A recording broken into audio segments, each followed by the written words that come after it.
Assalamualaikum warahmatullahi wabarakatuh. Selamat siang Mr. Mei dan teman-teman semuanya. Kami dari kelompok 4 sedang berada di Sebelum kita mulai perjalanan kita, izin memperkenalkan diri. Nama saya Raisa Maulida dari nomor presensi 31 dan rekan-rekan saya. Saya Atta Danendra Zaki Wibowo dari presensi nomor 7. Saya Fanya Salsabila Zamzami dari presensi 17. Saya Aisyah Parameselsari nomor presensi 2. Saya Sekar Alifia Zain Irfani dari presensi 34. Dan saya Altafa Fisarkananta dari presensi 5. Ikuti terus ya keseruan kami.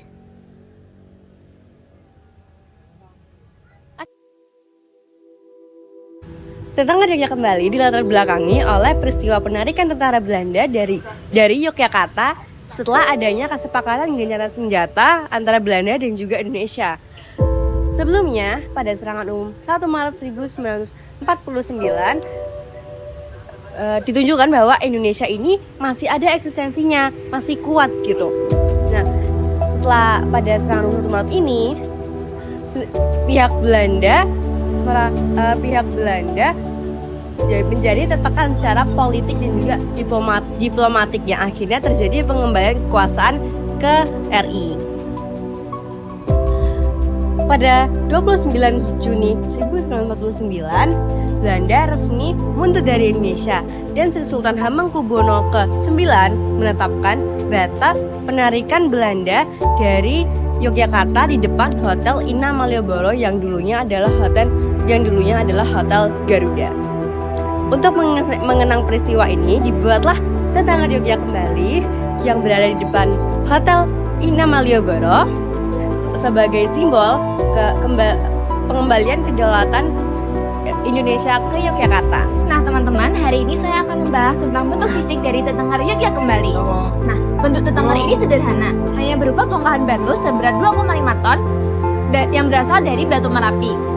Di atasnya terdapat 4 prasasti yang bertuliskan, dengan jaminan tidak ada letusan senjata, Sri Sultan Hamengkubuwono IX memutuskan disinilah garis batas penarikan tentara Belanda dari Yogyakarta sebagai ibu kota Republik Indonesia pada tanggal 29 Juni 1949. Nah, di tengah-tengah kalimat tersebut terdapat rel kereta api dan juga segitiga di sebelah kanan dan juga kiri yang menandakan garis batas tentara Belanda dan juga Indonesia.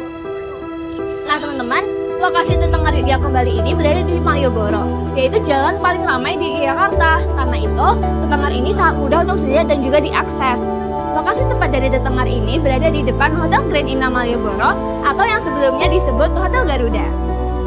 Tentara ini memiliki fungsi sebagai pengingat akan peristiwa penting yaitu juga kembali suatu titik di mana Yogyakarta kembali ke tangan Republik Indonesia. Tentara ini sebagai penghormatan kepada para pemimpin dan keluarga yang telah berjuang, baik secara langsung maupun tidak langsung. Nah, tentara ini juga berfungsi sebagai pembelajaran sejarah baik di masyarakat maupun untuk generasi muda.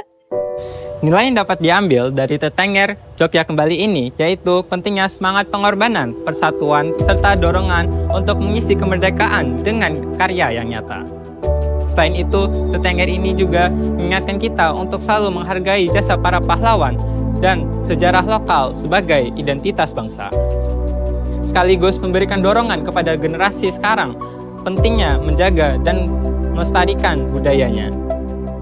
Nah, sekarang kita lanjut ke lokasi berikutnya yuk.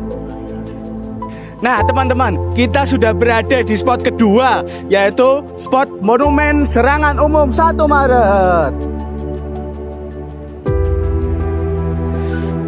Kemerdekaan sudah diumumkan, akan tetapi para penjajah masih belum dapat menerimanya. Pada tanggal 19 Desember 1048, Belanda kembali datang ke NKRI melalui agresi militernya hingga pada puncaknya agresi militer kedua. Belanda mengepung lapangan Maguwoharjo, mengambil alih salah satu lapangan terbang yang ada di Yogyakarta. Belanda menyerbu ke tengah kota, berhasil menyandra para pemimpin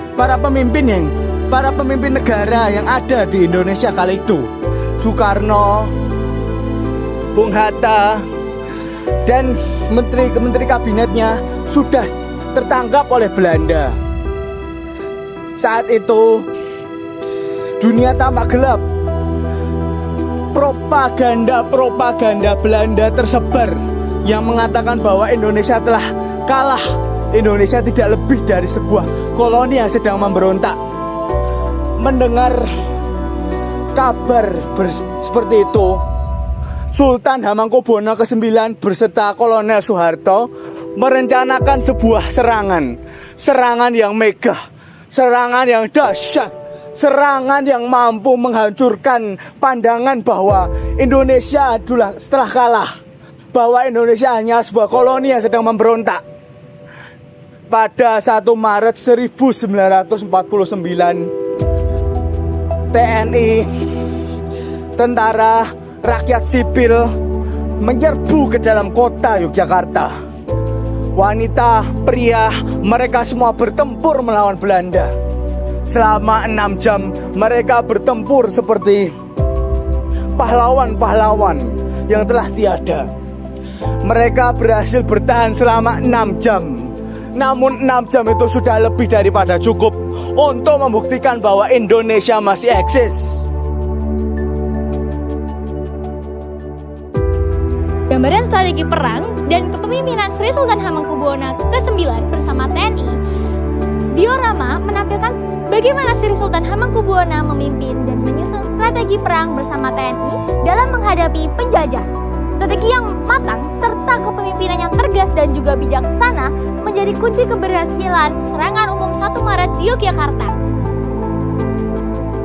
Di mana pada masa itu suasana perlawanan rakyat Yogyakarta menggambarkan semangat perjuangan rakyat Yogyakarta yang turut serta membantu TNI, masyarakat, dan juga masyarakat sipil untuk bekerja sama dengan penuh keberanian memberikan bantuan, informasi, strategi, dan juga semangat perjuangan mempertahankan kemerdekaan Indonesia. Nilai semangat persatuan yang tercermin melalui setiap adegan di diorama ini terlihat kuatnya semangat persatuan dan kesatuan bangsa Indonesia, tepatnya berada di kota Yogyakarta. Persatuan inilah yang menjadi kekuatan utama bangsa Indonesia dalam menghadapi penjajah dan menjaga kesatuan bangsa dan negara.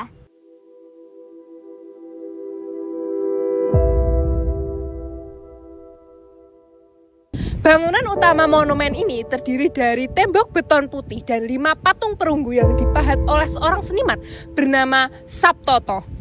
Kelima patung tersebut terdiri dari 3 sosok tentara yang membawa senapan, dengan satu yang paling depan terlihat mengacungkan bendera merah putih. Sementara 2 patung di sisi kanan dan kiri melambangkan sosok rakyat sipil laki-laki dan rakyat sipil perempuan yang turut bersatu membantu dalam perjuangan melawan penjajah kala itu. Semua patung ini merupakan simbol bahwa kemenangan tidak tercapai oleh satu pihak saja, tetapi hasil dari kebersamaan seluruh rakyat Indonesia. Di sekitar monumen kemudian dibangun tembok dari batu andesit dengan relief yang bercerita tentang sejarah peristiwa serangan umum 1 Maret 1949 yang terjadi di Yogyakarta. Ada juga sebuah gunungan yang dipasang pada bagian belakang di atas tulisan monumen serangan umum 1 Maret 1949. Sebagai bangunan cagar budaya, monumen ini sering digunakan sebagai tempat acara peringatan peristiwa bersejarah tersebut.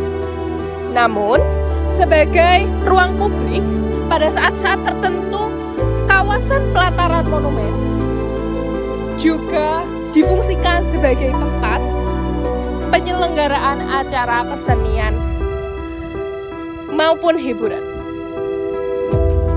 Di luar kegiatan tersebut, kawasan monumen serangan umum 1 Maret 1949 akan tertutup untuk umum.